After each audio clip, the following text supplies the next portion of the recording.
नमस्कार, मेरा नाम डॉक्टर दीपक गुप्ता है।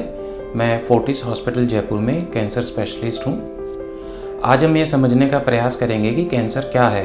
आप सभी को ज्ञात है, कैंसर एक भयावह बीमारी के रूप में फैल रहा है। पूरे विश्व में 1.5 से 2 करोड़ प्रतिवर्ष नए मरीज डायग्नोस होते हैं और लगभग 1 करोड़ मरीजों की मृत्यु भी इस बीमारी की वजह से हो जाती है। भारत में प्रतिवर्ष 12 से 15 लाख नए कैंसर केस डायग्नोस होते हैं और 7-8 लाख लोगों की मृत्यु भी इसकी वजह से प्रतिवर्ष होती है। आप लोग ये जानना चाहेंगे कि कैंसर क्या होता है। तो कैंसर एक बीमारी नहीं है, कैंसर एक रोगों का समूह है जो कि सिर से लेकर पांव तक शरीर के किसी भी हिस्से में हो सकता है। और उसमें भी कैंसर की कई तरह की वैरायटीज़ होती हैं, अलग अलग टाइप के कैंसर्स होते हैं जिनका अलग अलग इलाज होता है। इसलिए आप इन सबको एक ही कैटेगरी में नहीं रख सकते। कैंसर क्यों होता है? ज़्यादातर लोगों के दिमाग में ये अवधारणा रहती है कि जिनकी फैमिली में कैंसर रहता है उन्हीं को कैंसर हो सकता है, परंतु ऐसा नहीं है। लगभग 10 से 15% मरीज ही कैंसर के पेशेंट ऐसे होते हैं जिनकी फैमिली हिस्ट्री होती है कैंसर की। बाकी 80 से 85% मरीजों में फैमिली हिस्ट्री नहीं होती है, फर्स्ट टाइम उन्हें ही डायग्नोज होता है। अब जहाँ तक इसके होने की बात है, कारणों की बात करें तो यूजुअली कैंसर नॉर्मल जो अपने बॉडी में सेल्स होती हैं वह नियमित रूप से ग्रो करती हैं। 1 से 2, 2 से 4, 4 से 6 सेल्स बनती हैं और धीरे धीरे समय आने के साथ साथ उनकी अपनी आयु होती है और वो अपने आयु समाप्त होने के बाद वो सेल्स खत्म हो जाती हैं और उसकी जगह नई सेल्स आ जाती हैं। परंतु जब कैंसर की कोशिका जो होती है वो अनियमित रूप से विभाजित करती है, वह 1 से 2 से 4 नहीं डिवाइड करती, वो 1 से 100 से 1000, 5000 ऐसे डिवाइड होती हैं और धीरे धीरे बहुत ही जल्दी वो एक गुच्छा सेल्स का बन जाता है वहाँ पर, या आप अपने साइंटिफिक लैंग्वेज में बोलना चाहें जिसे ट्यूमर बोलते हैं, ट्यूमर का फॉर्म लेती हैं जिसे कि हम गांठ बोलते हैं या कैंसर बोलते हैं। यह ट्यूमर कैंसर का भी हो सकता है और नॉन कैंसरस ट्यूमर भी होते हैं। अब सवाल ये उठता है कि कोशिकाएं अनियमित रूप से विभाजित क्यों होती हैं? तो जब सेल के विभाजन की जो प्रक्रिया है वो बहुत ही टाइटली रेगुलेटेड प्रक्रिया है। जब उनके डीएनए में कुछ डैमेज होता है, कुछ चेंजेस आ जाते हैं, तो उनका जो सेल का कंट्रोल है डिवीजन का वो ख़त्म हो जाता है। वो डिवीजन का जो कंट्रोल खत्म होता है तो सेल्स अनियमित रूप से विभाजित होना शुरू करती हैं। अब वो डीएनए डैमेज क्यों होता है? डीएनए डैमेज होने के कई कारण हैं। या तो कुछ जेनेटिक सिंड्रोम है, जेनेटिक कारण है जो कि फैमिली टू फैमिली रन करता है, या फिर आपके जीवन काल में आपको कुछ एनवायरमेंटल एक्सपोजर्स होते हैं जिसकी वजह से डीएनए डैमेज होता है। जैसे कि रेडिएशन एक्सपोजर है, आप कहीं रेडिएशन लीकेज की वजह से, या डायग्नोस्टिक टेस्ट जो होते हैं सीटी स्कैन वगैरह वो ज़्यादा होने की वजह से रेडिएशन का एक्सपोजर हो सकता है। सूर्य से आने वाली अल्ट्रावायलेट किरणों की वजह से, अधिक एक्सपोजर की वजह से भी डीएनए में डैमेज हो सकता है। हमारी जो पानी हम पीते हैं, जो हवा में सांस हम लेते हैं, उसमें जो पॉल्यूशन है, जो केमिकल्स हैं, हानिकारक गैसेस हैं, जैसे कि फैक्ट्रीज़ का जो वेस्ट प्रोडक्ट है वो पानी में जाकर मिलता है, या पेस्टिसाइड्स जो फसलों में उपयोग होते हैं वो पानी में मिक्स होते हैं या हमारे खाने में आते हैं। हवा में कुछ जहरीली गैसें हैं जो कि इंडस्ट्रीज़ के पोल्यूशन से निकलती हैं, कारों के पोल्यूशन से निकलती हैं जिसमें हम सांस लेते हैं। ये सब पोल्यूशन के केमिकल हमारे शरीर में जाकर हमारे डीएनए को प्रभावित करते हैं। तो एक क्रिटिकल पॉइंट पर आकर डीएनए डैमेज जब हो जाता है तो ये सेल्स अनकंट्रोल्ड डिवाइड करने लगती हैं। इसके अलावा हमारा भोजन जो है, जैसे कि अधिक वसा युक्त भोजन लेने से, जंक फूड खाने से, अपना रेड मीट का अधिक सेवन करना, अधिक मात्रा में अल्कोहल लेना, फ्रेश फ्रूट्स एंड वेजिटेबल्स का कम से कम सेवन करना, ये कारण भी हैं जो कि कैंसर को बढ़ावा देते हैं। अधिक अनियंत्रित वजन होना या मोटापा होना, व्यायाम कम से कम करना, ये भी कैंसर को बढ़ावा देते हैं। एक मुख्य कारण है तंबाकू का उपयोग, चाहे वह आप जर्दा खैनी किसी तरह से खाएं या उसको स्मोकिंग करें, दोनों तरह से यह हानिकारक है और शरीर के काफ़ी हिस्से में कैंसर्स के लिए कारण बन सकता है।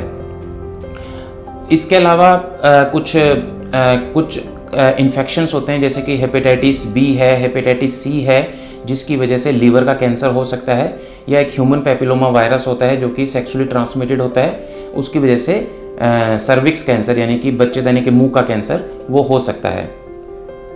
तो क्या हम इन कैंसर से बच सकते हैं या इन्हें रोक सकते हैं? तो WHO के एस्टिमेट्स के अनुसार 40% तक इन कैंसर से बचा जा सकता है यदि हम अपने जो रिस्क फैक्टर्स हैं उनको बचा पाएँ, जैसा कि मैंने पहले आपको बताया था, उसके लिए आपको जैसे कि सन एक्सपोज़र है तो आप कम से कम कोशिश करें कि दोपहर को 11 बजे से लेकर के 3-4 बजे तक, जब तक कि सन का सबसे ज़्यादा प्रभाव रहता है, सूरज का सीधी किरणें हमारे शरीर पर पड़ती हैं, उस समय आप सन में, धूप में नहीं निकलें।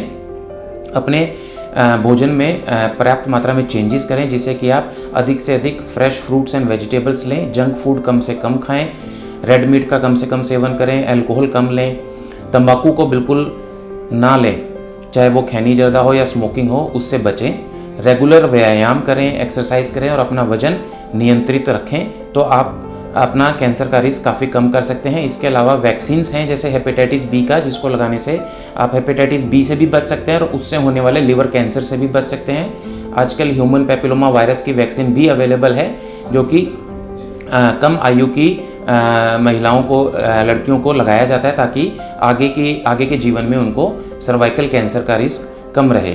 कैंसर के कुछ सामान्य लक्षण होते हैं जो कि आपको शायद इंडिकेट करते हैं कि कैंसर की संभावना हो सकती है। हालांकि ज़रूरी नहीं है कि उनके होने से आपको कैंसर होगा ही होगा, परंतु समय रहते उनकी जांच करवा लेनी चाहिए। तो वो लक्षण क्या है? जैसे कि आपका बिना किसी कारण के वजन गिरना, आप अपनी डाइटिंग भी नहीं कर रहे हैं परंतु आपका वजन कम हो रहा है, या आपको लंबा बुखार है जो कि सामान्य दवाइयों से ठीक नहीं हो रहा, फटीग जैसे कि कमजोरी है शरीर में, आपको शरीर के किसी हिस्से में ऐसा दर्द है जो कि ठीक नहीं हो रहा है, कोई स्किन में कोई ऐसा छाला या आपको ऐसा कोई निशान नज़र आए या गांठ जैसा कि जो कि बढ़ रहा है या ठीक नहीं हो रहा, आपके मुंह में या जीभ पर कोई छाला है जो कि ठीक नहीं हो रहा हो, तो वो मुंह के कैंसर का अर्ली साइन हो सकता है। आपको खाना खाने में, निगलने में दिक्कत है तो वो आपके गले का या फूड पाइप का कैंसर हो सकता है। आपके गले में या आपके एक्सिला में या आपके ब्रेस्ट में कोई गांठ है तो वह ब्रेस्ट कैंसर का या लिम्फोमा का अर्ली साइन हो सकता है। आपके आवाज़ में कोई परिवर्तन आया है अभी, जो कि जैसे आवाज़ बैठ जाती है, तो वह लंग कैंसर का अर्ली सिम्टम हो सकता है। इसके अलावा लंग कैंसर में खांसी आना, खांसी में बलगम में खून आना या लंबा बुखार रहना, यह भी शामिल है। इसके अलावा आपको जैसे पेशाब में किसी को खून आना है तो वो ब्लैडर का कैंसर हो सकता है। मल के साथ खून आना वह पाइल्स के साथ भी हो सकता है, और बड़ी आंत के कैंसर में भी खून उसमें आ सकता है। महिलाओं में मेनोपॉज के बाद अगर कोई ब्लीडिंग होती है तो वह बच्चेदानी के मुंह का या बच्चेदानी का कैंसर हो सकता है। तो ये कुछ सामान्य लक्षण हैं जिनके आने पर आप अगर अपने चिकित्सक द्वारा सही सलाह लें तो आपका कैंसर सही समय पर डायग्नोस हो सकता है। इन लक्षणों को बिल्कुल भी इग्नोर नहीं करें। अब हम बात करते हैं कैंसर के डायग्नोसिस की। इसका डायग्नोसिस कैसे किया जाता है? यूजुअली सामान्यतः पहले पेशेंट को क्लिनिकली एग्जामिन करके यह सुनिश्चित किया जाता है कि कुछ कैंसर का संभावना है या नहीं है। उसके बाद कुछ स्क्रीनिंग टेस्ट होते हैं, जैसे कि अल्ट्रासाउंड किया जा सकता है, चेस्ट एक्सरे किया जा सकता है, स्तन के लिए मेमोग्राम होता है, या फिर कुछ सीटी स्कैन किया जा सकता है। जैसे जिस अंग में प्रॉब्लम है उसके हिसाब से स्क्रीनिंग टेस्ट करते हैं। अगर कुछ ऐसा लक्षण नज़र आते हैं कि कुछ गांठ है या कैंसर हो सकता है तो सर्वप्रथम हम FNAC या बायोप्सी के द्वारा उसका टेस्ट करके ये सुनिश्चित करते हैं कि यह कैंसर है। उसमें सुई के द्वारा आपके उस गांठ में से एक उसका हिस्सा लिया जाता है, जिसको कि माइक्रोस्कोप में टेस्ट करते हैं, जिसके बिना डायग्नोसिस संभव नहीं है। एक बार आपका कैंसर का डायग्नोसिस सुनिश्चित हो गया, उसके पश्चात उसकी स्टेजिंग होती है। कैंसर की 4 स्टेजेस होती हैं, stage 1 to 4। 1 is earliest stage और 4th होती है वो सबसे एडवांस स्टेज होती है। उसको सुनिश्चित करने के लिए हमें पूरे शरीर में, स्पेशली चेस्ट और एब्डोमेन का CT स्कैन या आजकल PET स्कैन किया जाता है, जिसके द्वारा फुल बॉडी का स्कैन किया जाता है। क्योंकि जो कैंसर है इसकी टेंडेंसी होती है अपने ओरिजिन वाले ऑर्गन को छोड़कर बाकी जगह फैलने की। तो लीवर में, बोन्स में, लंग्स में सामान्यतः ये कैंसर फैलते हैं। उसको सुनिश्चित करने के लिए PET स्कैन या CT स्कैन चाहिए रहता है।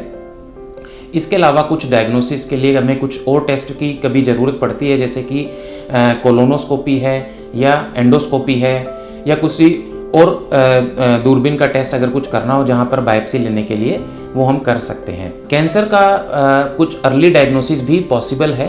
एक तो मैंने आपको कुछ सिम्टम बताए जिसके बेस पर हम अपने कैंसर को अर्ली स्टेज पर पता लगा सकते हैं, यदि हम समय पर उसकी जांच करवा लें, चिकित्सक से जांच करवा लें और उसकी इलाज करवा लें तो हम अर्ली स्टेज पर ही अपने कैंसर को ट्रीट कर सकते हैं। दूसरा तरीका होता है कैंसर की स्क्रीनिंग का।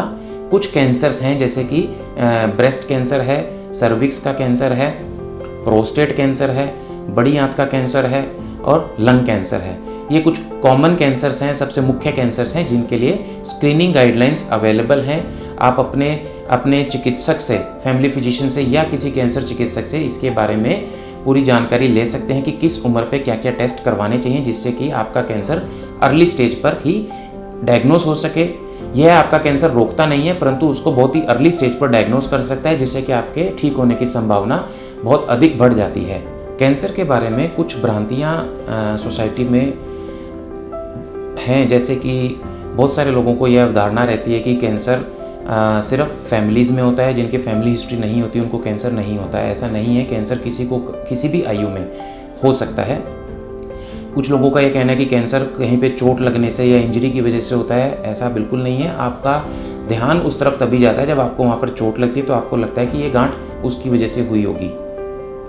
एक बहुत ही बड़ी अवधारणा है कि बायोप्सी करने से कैंसर फैल सकता है। ऐसा बिल्कुल भी नहीं है। अगर आप बायोप्सी का टेस्ट नहीं करेंगे तो ना तो कैंसर का डायग्नोसिस कंफर्म हो पाएगा और ना ही उस कैंसर की सब टाइपिंग हो पाएगी कि वो कैंसर किस तरह का है और उसका इलाज किस तरह से किया जाना है। एक अवधारणा यह है कि कैंसर के मरीज के साथ रहने से, उसके साथ खाने से कैंसर फैलता है, तो ऐसा नहीं है। कैंसर कंटेजियस डिजीज़ नहीं है। ऐसा बिल्कुल भी नहीं है कि वो कैंसर के मरीज के घर में साथ रहने से बाकी के लोगों को भी कैंसर का खतरा बढ़ता है। कुछ है कि डिओड्रेंट्स हैं, हेयर स्प्रेज हैं, इनसे कैंसर होता है। ऐसा अभी कोई एविडेंस नहीं है कि जिससे कि ये बताया जा सके कि इनकी वजह से कैंसर होता है। रेडियो टावर हैं या अपना मोबाइल के टावर हैं, इनसे कैंसर फैलता है, या हाई टेंशन वायर से कैंसर बढ़ने का रिस्क रहता है। तो ऐसा कोई साइंटिफिक एविडेंस नहीं है जिनकी वजह से ये प्रूव हो सके कि इनकी वजह से कैंसर फैलता है।